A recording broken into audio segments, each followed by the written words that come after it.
selamat datang kembali di Dimex Forex Insight. Kali ini bersama saya Firda dan di sebelah saya ada Dina. Minggu lalu kita sudah menyaksikan XAUUSD mencapai level tertinggi. Dan tentu saja di minggu ini kita ada banyak data yang akan dirilis dan berpotensi memberikan dampak lebih lanjut terutama di XAUUSD. Pertanyaan kita semua mungkin sama, apakah XAUUSD masih mampu mencatat level yang lebih tinggi lagi dan menciptakan rekor tertinggi baru di minggu ini? Atau sebaliknya? Dan apakah mungkin terjadi koreksi di XAUUSD? Karena seperti yang kita ketahui, pekan ini pergerakan emas dibuka dengan tren bullish. Dan sampai dengan pagi ini pun di tanggal 1 April 2024, XAUUSD telah mencapai di harga 2257.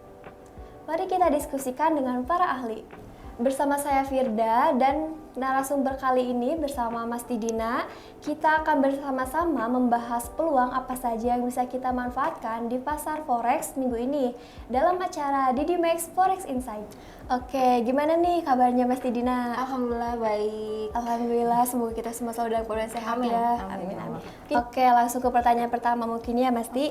Yang pertama nih, bagaimana proyeksi pasar terhadap hasil PMI dari AS minggu ini? Dan bagaimana kemungkinan dampaknya terhadap nilai tukar mata uang tertentu? PMI AS itu sering dianggap sebagai petunjuk utama ya tentang kesehatan ekonomi Amerika.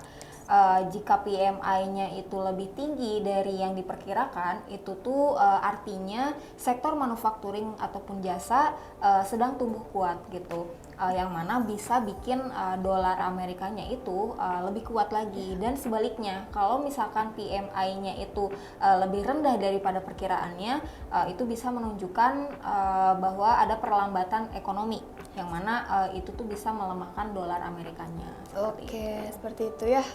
Lanjut di pertanyaan kedua. Dengan adanya CPI dari Swiss yang akan dirilis, apakah saja faktor yang mungkin mempengaruhi hasilnya?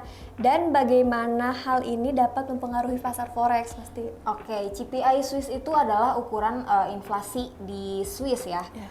Jika CPI-nya naik, itu berarti harga barang dan jasa itu meningkat, yang bisa menguatkan franc Swiss juga, franc Swiss. Namun jika CPI-nya itu turun ataupun tetap, itu bisa melemahkan franc Swiss-nya gitu. Jadi sebaliknya. Lanjut yang ketiga, bagaimana prediksi untuk data jobless dan unemployment claims untuk minggu ini? Dan bagaimana hal itu dapat mempengaruhi sentimen pasar secara keseluruhan? Untuk data jobless dan juga unemployment claims AS memberikan gambaran tentang pasar tenaga kerja ya. Jika angka-angka tersebut lebih rendah dari perkiraan, itu berarti ya pengangguran tuh sedang turun, yang bisa membuat dolar Amerika itu lebih kuat lagi. Namun jika angka-angka tersebut lebih tinggi dari yang diharapkan, itu bisa menimbulkan kekhawatiran tentang kesehatan ekonomi Amerika dan juga melemahkan dolar Amerikanya. Jadi kalau misalkan untuk jobless dan juga unemployment claims, kita mengharapkan angkanya itu turun gitu, supaya mata uang itu bisa lebih meningkat gitu. Siap. Lanjut. Dengan prediksi negatif untuk ADP dan NFP, apa saja implikasi potensialnya terhadap kebijakan moneter AS dan bagaimana ini dapat mempengaruhi nilai tukar mata uang? Prediksi negatif untuk ADP dan juga NFP atau laporan ketenaga kerjaan itu bisa mengindikasikan perlambatan dalam penciptaan lapangan kerja. Jika lapangan kerjanya berkurang, itu menandakan bahwa ada masalah dalam perekonomian Amerika Serikat yang bisa membuat Federal Reserve mempertahankan kebijakan moneter yang longgar, dan ini bisa menekan dolar Amerika juga gitu. Siap. Lanjut ke pertanyaan kelima. Apakah ada indikator atau faktor kunci lain yang perlu diperhatikan bersama dengan data ekonomi yang akan dirilis minggu ini? Selain data ekonomi, paling penting juga kita memperhatikan sentimen pasar ya secara umum. Terus kebijakan pemerintah dan peristiwa-peristiwa global yang bisa mempengaruhi mata uang juga, seperti itu. Siap. Lanjut untuk pertanyaan selanjutnya nih, dalam menghadapi situasi ekonomi yang tidak pasti, apa ada strategi yang disarankan bagi para trader forex untuk mengantisipasi volatilitas pasar? Oke, strategi yang disarankan termasuk penggunaan stop loss ya untuk melindungi investasi kita, diversifikasi portofolio untuk mengurangi resiko juga, dan mengikuti berita dan juga analisis pasar untuk merespon perubahan sentimen pasar. Seperti itu. Oke, pertanyaan terakhir nih, Mas Ti. Bagaimana dampak dari data ekonomi minggu ini terhadap prospek ekonomi global secara keseluruhan? Dan apa yang dapat diantisipasi dalam jangka pendek dan jangka panjang bagi pasar forex? Oke, hasil data ekonomi itu bisa mempengaruhi prospek ekonomi global ya. Hasil yang kuat itu bisa meningkatkan optimisme, sementara hasil yang lemah itu bisa menimbulkan kekhawatiran. Jadi ini tuh bisa berdampak pada nilai tukar mata uangnya juga. Dengan mata uang negara yang mengalami hasil kuat itu cenderung menguat dan sebaliknya, seperti itu. Oke, berarti dapat kita simpulkan untuk data rilis news minggu ini, bagaimana Mas Ti?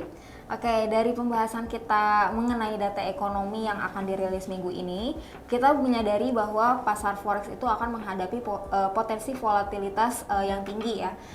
Prediksi negatif untuk beberapa data ekonomi Amerika juga menimbulkan kekhawatiran tentang kesehatan ekonomi dan juga dapat mempengaruhi nilai tukar mata uang tertentu. Namun dalam menghadapi kondisi pasar yang tidak pasti ini, penting bagi para trader juga untuk memperhatikan harga emas ya atau XAUUSD yang saat ini berada pada level yang sangat tinggi gitu kan ya, itu sekitar 2.200-an gitu kan ya. Meskipun ada dorongan untuk mengambil posisi buy pada emas, penting juga untuk diingat bahwa harga ini tuh sudah berada pada level yang sangat tinggi gitu kan ya. Oleh karena itu para trader perlu memastikan juga bahwa mereka memasuki posisi buy itu pada harga terbaik atau saat terjadi koreksi harga ya. Dengan melakukan hal ini mereka dapat mendapatkan harga yang lebih rendah untuk posisi buy mereka gitu. Jadi yang secara otomatis akan memberikan resiko yang lebih rendah juga, seperti itu. Jadi meskipun arah jangka panjangnya mungkin bullish ya untuk emas, penting juga untuk menjaga kewaspadaan dan memasuki pasar pada harga yang menguntungkan gitu. Teruslah memantau pergerakan harga dan reaksi pasar terhadap data ekonomi yang akan dirilis, serta tetap menggunakan juga strategi manajemen risiko yang tepat dalam aktivitas trading Anda. Seperti itu. Oke traders, dari diskusi kita kali ini mengenai data ekonomi yang akan dirilis di minggu ini, bisa kita lihat bahwa pasar forex akan diwarnai oleh beberapa rilis penting seperti PMI AS, CPI Swiss, lalu ada jobless dan unemployment claims, serta ADP dan NFP. Proyeksi yang negatif untuk beberapa data ini menunjukkan adanya potensi untuk volatilitas pasar yang tinggi. Para traders perlu memperhatikan dengan cermat hasil-hasil tersebut dan bersiap untuk merespon perubahan cepat dalam sentimen pasar. Selain itu, strategi pengelolaan risiko dan pemantauan terus-menerus terhadap berita dan analisis pasar akan menjadi kunci untuk menghadapi kondisi pasar yang tidak pasti ini. Tetaplah terhubung dengan kami di Dimex Forex Insight untuk mendapatkan pembaruan terkini dan analisis mendalam mengenai dampak data ekonomi terhadap pasar forex. Sampai jumpa di episode selanjutnya.